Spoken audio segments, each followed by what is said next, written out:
Hello students, कैसे हैं आप लोग। Welcome to equator academy Dehradun. और एक और छोटा सा वीडियो लेके आप लोगों के लिए आया हूं, क्योंकि लगातार मेरे पास जो है आप लोगों के क्वारीज या क्वेश्चन आ रहे थे कि भाई आरओ का जो फॉर्म है वो कब आएगा। ठीक है, लगातार आप मुझसे पूछते आ रहे थे। तो देखिए, अभी एक दो चीजें हैं जो मैं डिस्कस करना चाहूंगा, जिससे आप लोगों को थोड़ा सा ये अंदाजा हो जाए कि आरओ का नोटिफिकेशन ना अभी तक आने की वजह क्या है और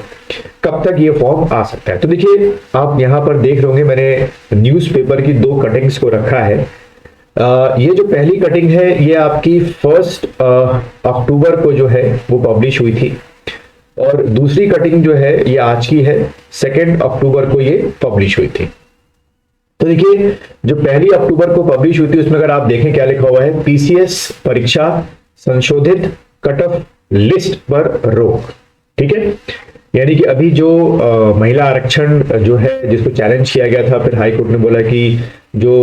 उत्तराखंड गवर्नमेंट है जो 30% आरक्षण दे रही है वो अनकॉन्स्टिट्यूशनल है, इसलिए उसको विड्रॉ कर दिया, कैंसिल कर दिया। उसके आधार पर नई कट ऑफ लिस्ट को जारी किया गया, और उसी के वजह से सबसे पहली वजह आपको पता ही चल गई होगी और आपने कई जगह देखा भी होगा कि फॉर्म को रोक दिए गए हैं। जितने भी नोटिफिकेशंस आने थे आरओ के हैं, और कभी कभी 10 या 15 और भी नोटिफिकेशंस हैं जो लोकसभा को निकालने थे, वो एक सारे के सारे नोटिफिकेशन जो है रोक दिए गए हैं। यहाँ तक कि आपका एफआरओ का एग्जाम जो है वो भी मेंस एग्जाम होना था, उसको भी रोका गया है, और 2-3 एग्जाम और आपके रोके गए हैं इसकी वजह से।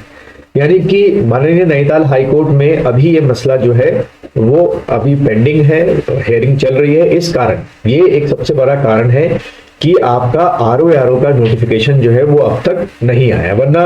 हमारे हिसाब से सितंबर में ये आ जाना था। आप में से कई लोग बहुत ज्यादा इसके लिए एक्साइटेड हैं कि कब आएगा, और ये पद बार बार मैं आप लोगों को दिखा रहा हूं कि मोटिवेट होते रहे आप लोग तैयारी करने के लिए। और दूसरा जो आज आपका आया है कि भाई अब महिला आरक्षण का क्या करना है, हमारे वुमेन रिजर्वेशन जो 30% है, वुमेन एम्पावरमेंट जो है, हम कैसे दें उनको। तो जैसे कि आप लोग ने अब तक कई वीडियोस देखे होंगे, अखबारों में पढ़ा होगा कि इसके दो ही तरीके हैं जो अभी दे सकते हैं। एक तो ये जो अब सरकार करने जा रही है, और दूसरा ये कि अध्यादेश लेके आए, यानी कि गवर्नर जो है अंडर द आर्टिकल 213,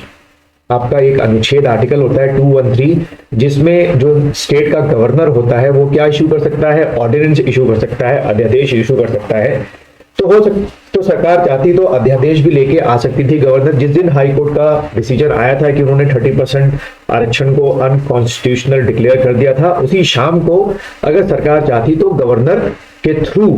एक अध्यादेश लेके आती कि भाई हम इसको बकायदा एक लीगल फॉर्मेट में लेके आएंगे, पास करवाएंगे पार्लियामेंट में, और फिर अपने इम्प्लीमेंट करवाएंगे, तब तक के लिए अध्यादेश लागू है। लेकिन हो सकता था कि उसी अध्यादेश को फिर तुरंत चैलेंज भी कर दिया जाता हाई कोर्ट में या फिर सुप्रीम कोर्ट में कि भाई ऐसा अध्यादेश जो है वो आप नहीं ला सकते हैं। जो भी है लीगल फॉर्मेलिटी, उसके इतना डिटेल में हमने नहीं जाना है। अब अगर आप देखें तो जो दूसरी न्यूज आज की है 2 अक्टूबर की, कि भाई महिला आरक्षण की पैरवी के लिए दस्तावेज मुहैया कराए गए। तो इसको थोड़ा सा हम डिटेल में देख लेते हैं। ये आपकी न्यूज जो मैंने रखी है कि 30% आरक्षण पर रोक के खिलाफ 10 अक्टूबर के बाद। अब ये 10 अक्टूबर के बाद क्या होता है किसी को कुछ नहीं पता। 10 अक्टूबर के बाद आपकी उत्तराखंड सरकार सुप्रीम कोर्ट में कब जाती है, क्या दायर करने के लिए, ये SLP, अभी इसके बारे में समझेंगे। SLP दायर करने के लिए कब जाती है, ये एक बड़ा क्वेश्चन है। ठीक है, तो ये बात तो पक्की हो गई कि भाई 10 अक्टूबर तक कोई भी आरओ का नोटिफिकेशन लोकसभा आयोग से नहीं आना है, ना ही कोई और भी जो फॉर्म पेंडिंग पड़े हुए हैं जिनका नोटिफिकेशन आना था, वो अब कोई फॉर्म 10 अक्टूबर तक तो नहीं आना है, पहली चीज। दूसरा, अगर आप देखें इस पार्ट का क्या है कि हमारा जो उत्तराखंड का क्रमिक विभाग है उसमें सारे जो आपके डॉक्यूमेंट्स हैं वो देखिए किसको प्रोवाइड कराए हैं। क्रमिक विभाग ने शीर्ष कोर्ट में SLP दायर करने को एडवोकेट ऑन द रिकॉर्ड वंशज शुक्ला जी को जो है सारे दस्तावेज दे दिए हैं, और इस बात की पुष्टि भी जो है वो ललित मोहन रयाल ने पुष्टि की, भाई हमने डॉक्यूमेंट्स पहुंचा दिए हैं। अब जो आपके शुक्ला जी हैं ये कब आपके सुप्रीम कोर्ट, क्योंकि वहीं के ये एडवोकेट हैं, वो कब सुप्रीम कोर्ट में SLP दायर करते हैं।